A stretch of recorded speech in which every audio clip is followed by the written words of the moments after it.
Баршаңызға сәлем. Бүгін сіздермен балды торт дайындаймыз. Ол үшін бізге сары май, ұн, қант, бал, жұмыртқа, сода және тұз қажет болады. Барлығының мөлшерін төменге жазып кететін боламын. Ең алдымен қызып тұрған ыдысқа сары майды және қантымызды, балды қосып, орташа отта барлығы ерігенше араластырып тұрамыз. Содан соң барлығы еріп кішкене суығаннан кейін жұмыртқаны қосып тез-тез араластырып жібереміз.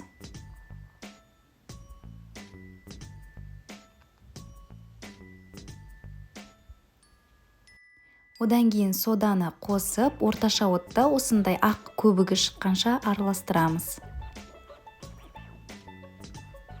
Келесі тұзымызды қосып, ұнымызды салып, ақырындап салып отырып, жұмсақ қамыр илейміз.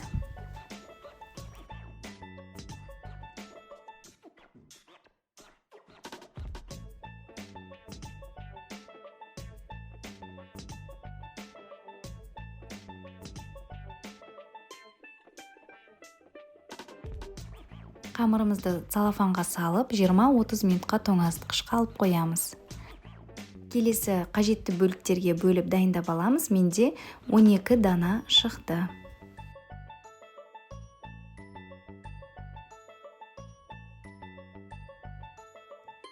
Одан кейін осындай шар тәріздес пішінге келтіріп, целлофанға салып қоямыз. Біртіндеп шетінен алып отырамыз, өйткені кеуіп қалады. Шетінен алып отырып, жұп-жұқа етіп жаямыз. Келесі форманың ішіне салған соң ғана кесуді кеңес етемін, өйткені кескеннен кейін қамырымыз тартылып, формасы өзгеріп қалады.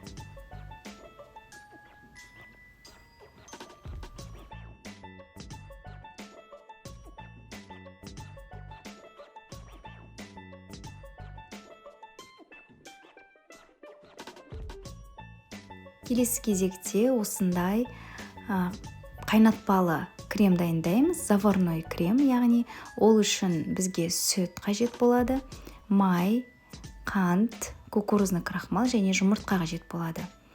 Ең алдымен жұмыртқамызды ыдысымызға жарып, оған қантымызды қосып, жақсылап араластырамыз.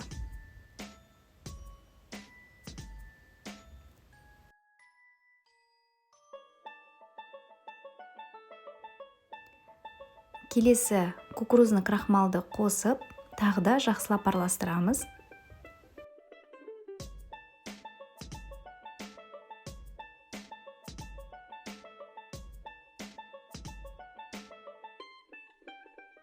Келесі ыдысымызға сүтті құйып, қайнатпай, тек ысытып аламыз. Міне ысып тұрған сүтті жаңағы дайын болған массаға кішкене ғана бөлігін құйып, жақсылап араластырамыз.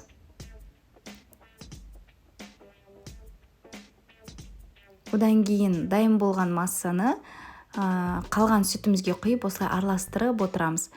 Орташа отта 8-10 минут шамасында тоқтамай осылай араластырып тұрамыз. Міне крем дайын болды.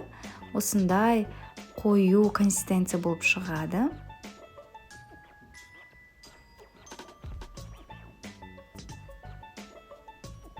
Келесі осы дайын болған кремге сары майды қосып, жақсылап тағы да араластырамыз.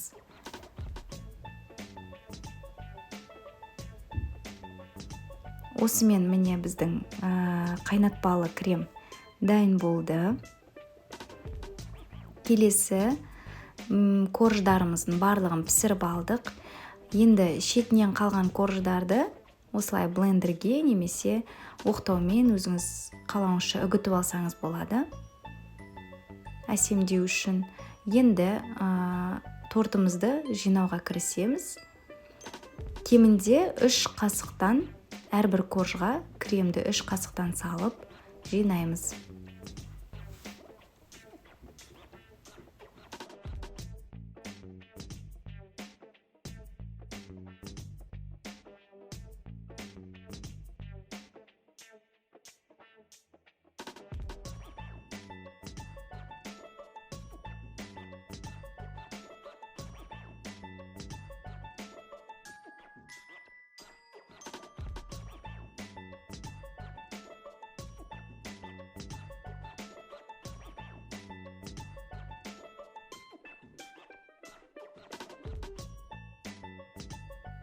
Міне біздің тортымыз дайын болды. Әсемдеуі барлығы өзіңіздің қалауыңызша. Тортымыз өте жұмсақ болып шықты, әрі дәмді, қатты тәтті емес. Керемет дәмді болып шығады, дайындап көруге кеңес беремін. Менің каналыма жазылып, лайк басып, комментарий қалдыруды ұмытпаңыз.